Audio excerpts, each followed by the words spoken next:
निर्णय लेना क्या है? वांछित परिणाम के लिए विवेकपूर्ण विचार कर उपलब्ध विकल्पों में से सही क्रिया का चुनाव करना निर्णय लेना या डिसीजन मेकिंग कहलाता है। सी सहित किसी भी कंप्यूटर लैंग्वेज में अधिकांश कंट्रोल स्टेटमेंट्स किसी कंडीशनल टेस्ट पर निर्भर करता है जो एक कार्यविधि को तय करती हैं। कंडीशनल टेस्ट ट्रू या फॉल्स में मूल्यांकन करता है।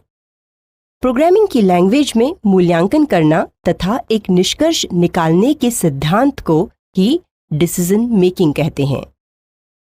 ट्रू को यस माना जाता है और इसे एक भी मानते हैं। फॉल्स को नो माना जाता है और इसे शून्य भी मानते हैं। डिसीजन मेकिंग तथा कंडीशंस। डिसीजन मेकिंग की प्रक्रिया में प्रोग्रामर एक या एक से ज्यादा कंडीशंस जिनका मूल्यांकन प्रोग्राम द्वारा करना है उसे स्पष्ट रूप से बताता है। साथ ही वह स्टेटमेंट देता है जो कंडीशन के ट्रू होने पर एग्जीक्यूट कर दिया जाता है या फिर विकल्प के रूप में कंडीशन के फॉल्स होने पर दूसरे स्टेटमेंट एग्जीक्यूट कर दिए जाते हैं। अधिकतर प्रोग्रामिंग लैंग्वेजेस में किसी खास डिसीजन मेकिंग प्रक्रिया के इस प्रकार के रूप होते हैं।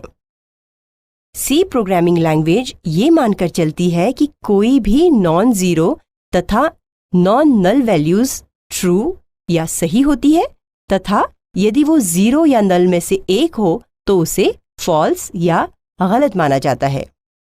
सी प्रोग्रामिंग लैंग्वेज दिए गए प्रकार के डिसीजन मेकिंग स्टेटमेंट्स को उपलब्ध कराती हैं।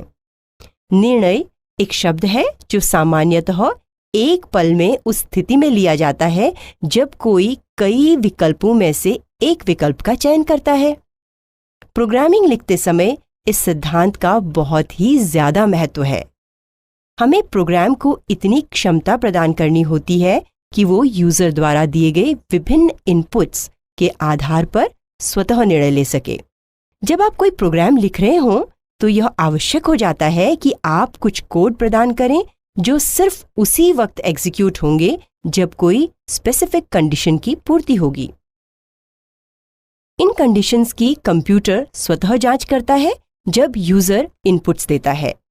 सी लैंग्वेज में अनेक विधियां होती हैं जिनका प्रयोग कर एक उपयुक्त स्टेटमेंट्स के सेट को यूजर के इनपुट के आधार पर चयन किया जा सकता है। गिनती के आधार पर कुल मिलाकर डिसीजन लेने के 4 भिन्न तरीके हैं जो इस प्रकार से हैं: if statement, if else statement, conditional operators, switch statement.